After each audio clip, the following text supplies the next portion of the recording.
Hello, Council Bluffs Area Chamber of Commerce members. This is Drew Camp, President and CEO of the Council Bluffs Area Chamber of Commerce, here with our April 7th weekly legislative update. A few items that I want to hit on today is budget, property tax, the mega bill, and then end of session negotiations. So starting with budget, that's really the biggest thing they have left to do, but it might be a little bit problematic insofar as that the Senate is really not pleased with the House due to the pipeline and eminent domain bill that was passed and sent over to them 2 weeks ago or so, a week ago. And then also the House is not overly pleased with how the Senate is handling budget negotiations, sending shell bills without the full numbers in there. And what we've heard from Chairman Brink, who's the chair of the Senate Appropriations Committee, is that they're really waiting to see what are the impacts of the government consolidation bill and things along those lines before they put those figures in there. So just to give you a little bit of perspective, what we're hearing from both sides.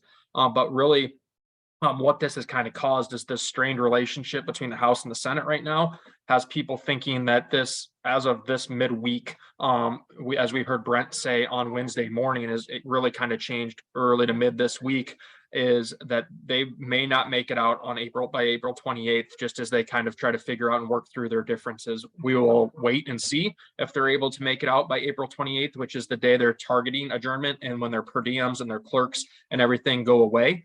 So we'll see if they're able to get it done before then. Sometimes what you'll see is the rest of the legislators won't even go to the Capitol for a week or two, and it'll just be leadership in the governor's office working through kind of end of session negotiations. But it really remains to be seen due to that strained relationship that the two chambers have right now for the aforementioned reasons. Property tax, due to the fact of what I just laid out, and some other bills that have been passed earlier in the session, it is sounding like that's going to be very challenging to get done before the end of session, but that remains to be seen. Obviously, stranger things have happened. We'll see if Chairman Dawson in the Senate, Chairman Kaufman in the House with their respective Ways and Means Committee and the governor's office have an interest in the momentum and the overall feeling of getting that across the finish line. We all know how hard Senator Dawson has worked on this issue, and we are very appreciative of that. And we also appreciate the work that folks in the House, Brent and others on the House Ways and Means Committee, the work they're doing there as well. So wait and see on the property tax piece. Obviously, assessments are very much in the news as well. So another thing to keep in mind. With regards to the mega bill, what that is again, it pertains to mega projects. It pertains to the $1 billion+ projects where you're seeing 1,000+ employees as well. So right now we're really just focusing on contacting legislators. Obviously here in Council Bluffs, Senator Dawson, extremely important because it has to go through the Ways and Means Committee.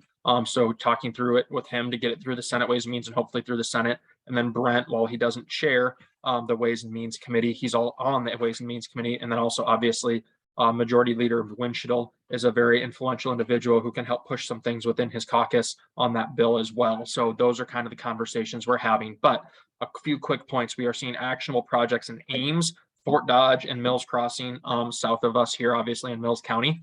So it's really important that we look at trying to get this moving because otherwise we're going to kind of be left behind. We know for a fact there's a project south of us in Mills County that we were finalists for. And it'll be interesting to see here, hopefully, if they announce in the coming month or so or less where they ended up going, because very likely you're going to see hypothetically a Texas, a North Carolina, a Tennessee, long story short, states that have these programs in place are really kind of landing those because they had the foresight to do that and they had those things in place. And we appreciate the foresight of Director Durham and her team and getting this pushed right now to try to make it actionable for communities like Fort Dodge, Ames, Mills County, and Southwest Iowa, Cedar Rapids that have these kinds of sites and could house these kinds of projects. One thing that we hear consistently on this is the foreign land ownership piece. So there's a few things that needs to be worked through on that. So one is just figuring out the site limitations due to the size of the sites. That's something an amendment could easily fix. I won't go into all the details there, but they just need to make it uniformly that it would be a 250+ acre certified site without any other stipulations due to foreign land ownership because it convolutes things. But one thing to also remember is that Smithfield, obviously one of the largest pork producers in the entire world, owned by China. Syngenta, owned by China. Obviously, there's a lot of other companies, such as Danfoss and Ames, which is Ames's largest private employer, and also other German companies. Think your Bayers, think your Siemens, think others, things like that. Those are things that, obviously, we need to make sure we're having some foresight on, and there shouldn't be limitations for these kinds of things, especially for allied countries, is really how they have it in the bill right now. So that's really some of the muddiness and the murkiness that we're working through with that bill, but it's very important to try to get it to work so we don't continue to lose these projects to the aforementioned states, Tennessee, North Carolina, Texas. So that's something we're going to hopefully see move here by the end of session. And obviously, as I said, Senator Dawson, Speaker Winchell, and Representative Sechrist will be very important in those things. With regards to the end of session, I kind of really hit on a lot of those things already. Targeted adjournment date is 21 days from now. So we shall see what they're able to accomplish in that time. But we really do see a standstill for the foreseeable future. Very likely that you may be seeing leadership kind of coming in and working through some things in those appropriations, ways and means chairs with those funnel proof bills as well, coming in and kind of talking through things. But the biggest items left are the budget, the mega program, and potentially anything they might do with property tax as part of end of session negotiations. So we shall wait and see how this all plays out, but we'll continue to provide these updates to make sure you're staying on top of things as Council Bluffs Chambers members as long as session is underway. So we are happy to provide that service to you, and we appreciate you supporting us and participating in that regard.